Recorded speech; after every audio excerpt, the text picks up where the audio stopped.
It's a beautiful morning. Hello, guys, ladies, gentlemen, both, one or the other, in between, all three. I love all y'all. How y'all doing? I am feeling a little mentally better. Still in a lot of pain. Last night was extremely rough. I learned some things last night, though. I learned that when you have stuff like this happen, your body's inflammation defenses actually work stronger during the day and weaker at night, which would explain almost on everything why it gets worse at night. Sniffles, coughs, colds, sore throats, 7 teeth extractions. So that I guess explains why, because I felt pretty decent yesterday until the afternoon, around 4ish, I guess, which I did do some marketing for my business and talking yesterday. So I don't know if that made it sore, but it seemed to really be getting better as far as lack of soreness until yesterday, to about 4, and it all hit again. Thanks. I was saying thank you to that lady who didn't bother using her turn signal. Anyway, so yeah, around that afternoon time yesterday, it started hurting. So I took some Tylenol. I took like 6 more Kratom capsules, laid down, and then finally fell asleep. I mean, I say laid down, sat on the couch until I fell over. Then I woke up with what I believe was a migraine headache. I don't know. I hadn't had a migraine headache in a while. All the stress and all that probably could have given me one, I'm guessing, but I don't know. But it sure felt like one. Had nausea with it. It wasn't fun. I sat up to about 3:40 this morning with that, and took a couple of Tylenol to go along with it. As I mentioned yesterday, I think I have to keep these dentures, the bottom dentures, in, and therefore the top dentures as well. I have to keep these in for 3 days, and that holds, the swelling down. It covers the open wounds from 7 teeth being extracted, even though he has stitches. But when it's swollen and those little pins go down and clamp, man, I'm telling you, whew, it hurts. And then if you ever have a tooth that like is sensitive to cold air or cold drink, and you get it on it, and you feel like a little small miniature person has ran in to your to center of your pain center in your brain with an ice pick and just started jabbing like that. But it's kind of like when the air hits. Well, this feels just like the little small guy is up in my lip, just jamming the ice pick in and just twisting it like this. And then every now and then he dips it in ice to make sure it's super cold. So I get that cold nerve pain right here. That is rough. That's the reason I'm drinking, not the reason I'm drinking coffee, but that's one reason I feel like this is a little bit better. Ooh, and I get some sharp pains like I did right then. God almighty. I got some sharp pains in that little spot. And also right here, I got those 2 posts sticking up. This post right here, I know the dentist wasn't too happy with it. I don't think I have enough bone right here. And the post was kind of sitting in some bone that maybe like it was going to break or something. I don't know. But he went in there and lacerated my gum the other day and jammed in a bunch of bone graft. So I don't know if that's why it's hurting. I don't really know. But that's that. I'm just trying to hold in there now and get by.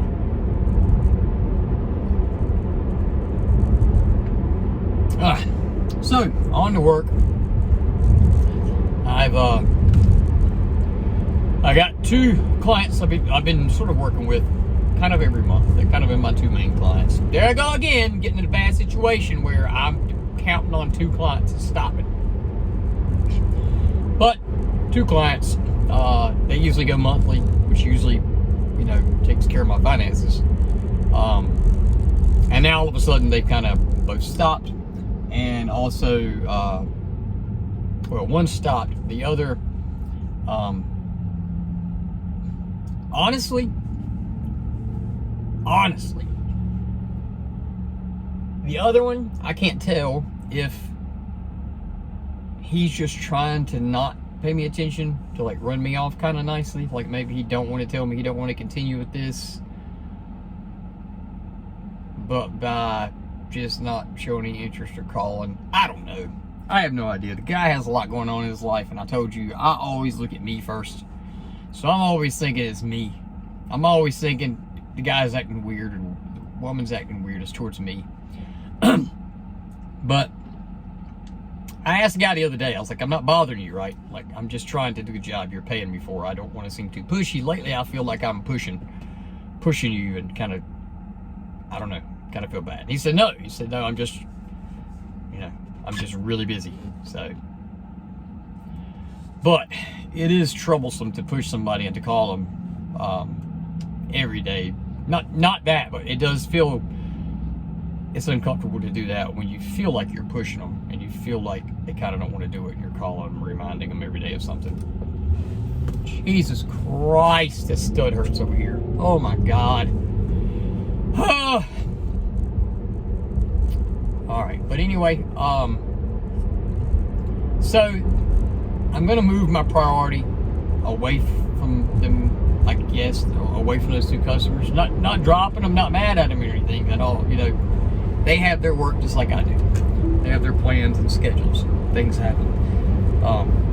But my mistake is I bank on it. So I put all the hope and stuff into those two customers, and I don't need to do that. I need to get some other customers, maybe some other retainers to go on. I need to make some cold calls today, or just die. I need to do that or die. I need to make some cold calls today or die. And stop being a wuss. Stop being a wuss and make some cold calls.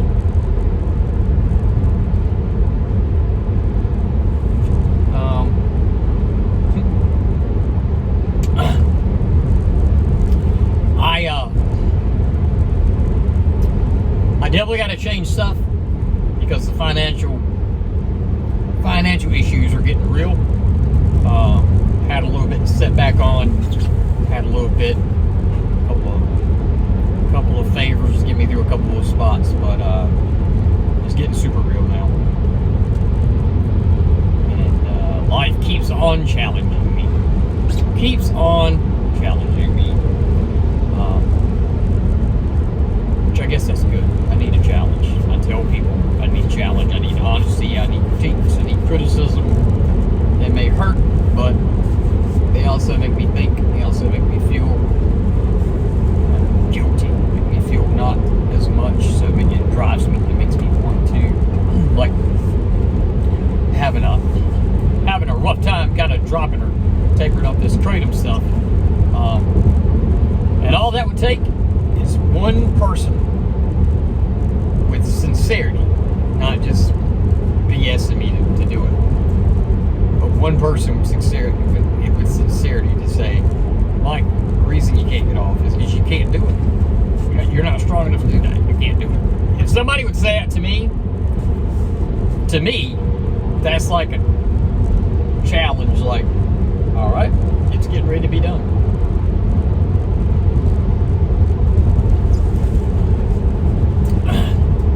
Why that when I get challenged like that, it just man, it puts the devil in me wanting to prove people wrong. So that's why I always tell people, my friends, my loved ones and stuff, like, the only thing I want from you is honesty, because whether that's honestly like critiquing, criticizing something I do, anything like that, like that's all that, because I need to feel that. If I've done something wrong, then I need to be told so I can feel that. Damn, he or she just called me out. That's embarrassing, but I need to feel that embarrassment. To be a real person, to have real emotions. Like, I don't want to be protected. I don't want to be taken care of. I don't want to be looked after. I mean, I want help. I'm not too ashamed of, or I'm not too pig-headed to accept help. But also, too, I don't want to get it where, anyone's allowing me to do stuff that's not my best without saying it. You've heard me mention them before. My two best friends in the whole world, ever, was a fella named Sammy Winstead, as he used to say. I used to ask him, like, why do you always say Stead like that? Why you always say Sammy Winstead? But he said it because everybody introduced himself to. He always said, "Hi, I'm Sammy Winston," and they were like, "Sammy Winston?" So he started just saying Winstead. But that's beside the point. And then my other friend was Ashley Bruner. This is a guy I work with at BB&T. Heck of a nice guy, kind of like me, very unique, very loner. Didn't do the regular stuff, didn't like sports, didn't like, hanging with the guys, drinking. And he also too had some addiction issues, and was knowledgeable about some of these pain medications, but he was taking methadone, and he did not know. He did not have a lot of education on methadone.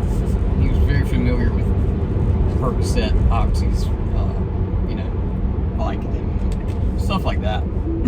But methadone was new. I had the methadone when I was trying to get off Oxys one time, and they had taken me, I think it was an ECU, they put me on methadone.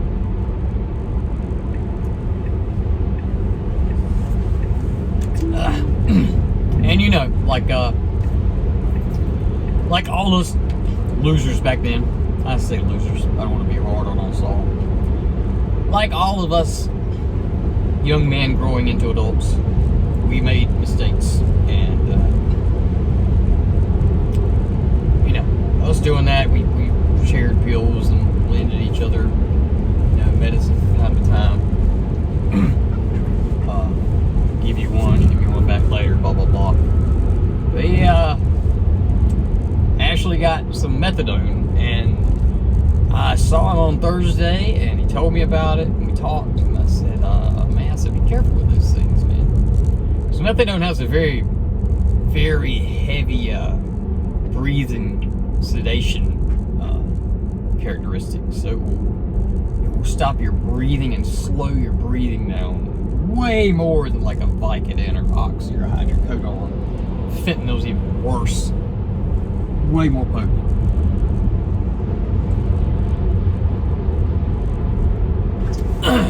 But anyway, I got a call one day from a friend of mine named Jamie, and I remember driving to work. I remember exactly where I was, and people always said, "So are you by yourself?" And I said, "Yeah, I'm going to work." She says, "They found Ashley dead." So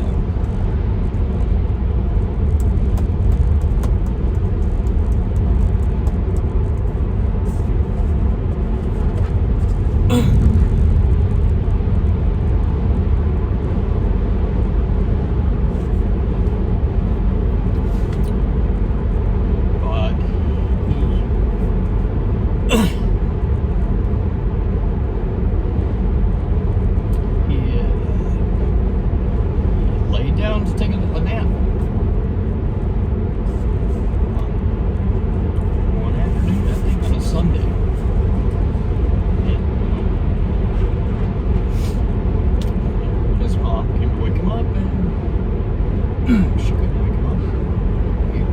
We completely passed. So,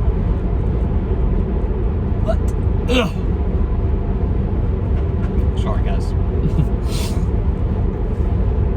But those two guys, Sammy and Winston, actually were my best friends, and Sammy also died of an OD. And I don't even know I got off such a side fork. I don't remember what I was talking about with my best friend Sammy and Ashley. But I do wish they were around, just so I could, have somebody to hang with, have somebody to help me with this video world. If I had Sam or Ashley here with me, it'd be awesome to have them in video. Because being alone doing video stuff, man, it sucks. And it's hard to find somebody as weird as you when you're a weirdo. So, those two guys I miss terribly.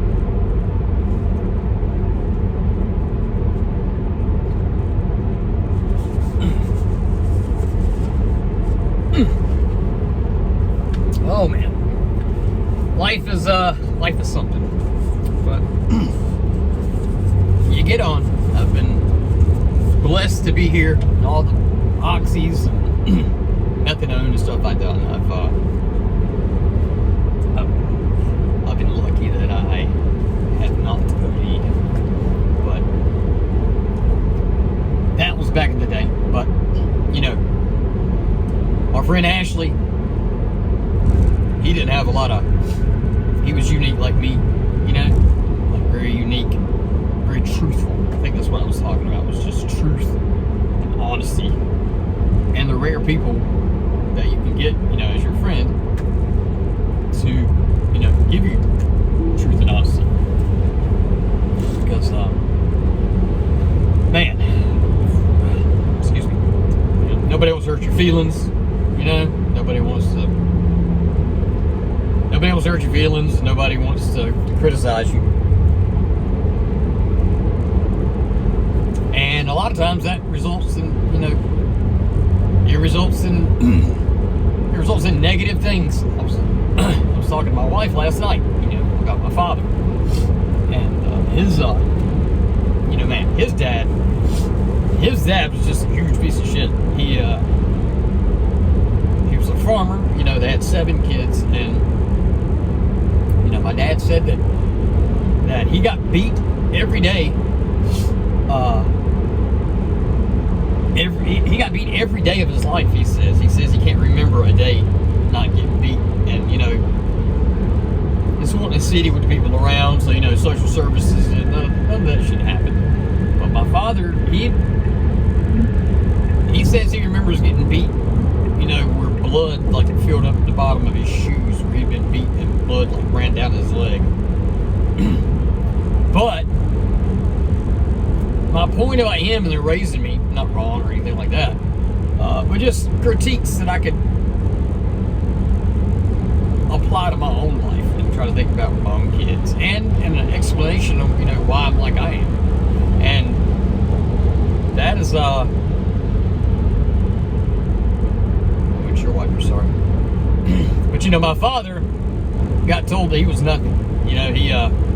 He got told one day stepping off the school bus with all of his friends, not friends, and his brothers too, whatever.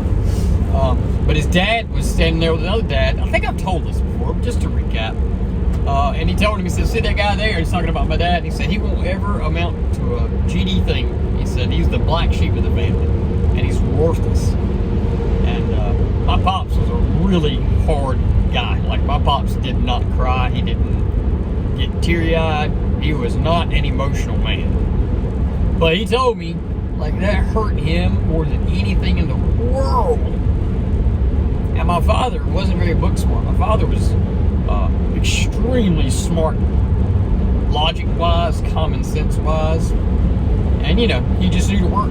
He just knew to work 40, 50 hours a week. And that's the plan he told me was, you grow up, you get a job, you work, and you give that man what he's paying you for, and you be honest with him, you show up on time. If you leave, then you need to tell him, all that. But he was an old-fashioned dude, you know.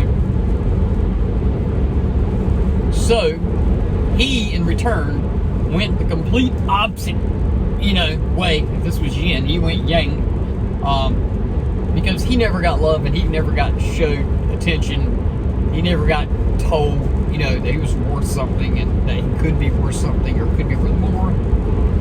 He made sure that he was going to love me and tell me that and protect me. So it was odd in the sense that, you know, it's kind of like my mom and dad protecting me from all this, you know, pain or mishaps or anything that went bad, you know. They protected me from it. So now it's like, now in life when I'm 48 here and I run into troubles and I run into challenges and stresses and difficulties in life, I want to escape. It's the first thing I want to do is end it. Not my life, I'm saying I want to end the pain and the suffering. And I guess that's where, you know, some of like my addiction stuff comes in, like even with the kratom stuff. But yeah, I mean, his oppositeness, if that's the word, oppositeness, you know, of being told he was never worth anything, and his dad every time he loved him, he really overloved me and told me, you know, I could be anything I wanted to be, and he backed me. I always had his support, and I always did. It was great, but it kind of screwed me up later here, because I asked myself sometimes, like, why can't you handle pain or troubles or struggles in your life as well as anybody else can? Why do you have such a, you know, an overboard reaction to everything? So I'm trying to work through that and figure it out, like, you know, knowing that now, having that knowledge, how do I maneuver around it in real life? So that's what I'm trying to figure out today. Just riding around, like, listening to the thoughts play in my head. So I don't know if you got any advice, tips, if you've been through some shit like this and you're like, man, I know what you're talking about, man, because I felt, put that down in the comments. I'd like to see it, man. I know for a fact I'm not the only weirdo out here. And also, I'm just using words to make lingo. Because I don't really think we're weird. I think I'm super unique. I definitely think I'm one of a kind. And I think all of you are super unique and one of a kind. Even if you found it before, or you just found it, or you found it and lost it, it's still in there. So believe in yourself, even if I can't always believe in mine. If you get up here one day and I'm not believing in myself, don't let me rub off on you. You believe in yours. So, all right, guys, and peace out. Give y'all a good smile with my white, pretty teeth. Thank you to my love, my wife, for assisting me and helping, aiding, picking me up, taking me home, taking care of me when I had to go through all this, and allowing me to get this and working with me in my life where I can get this. I love you, dog. You are, not just because of that, you are my whole life, and I love you to pieces. All right, I love all you guys too. Peace.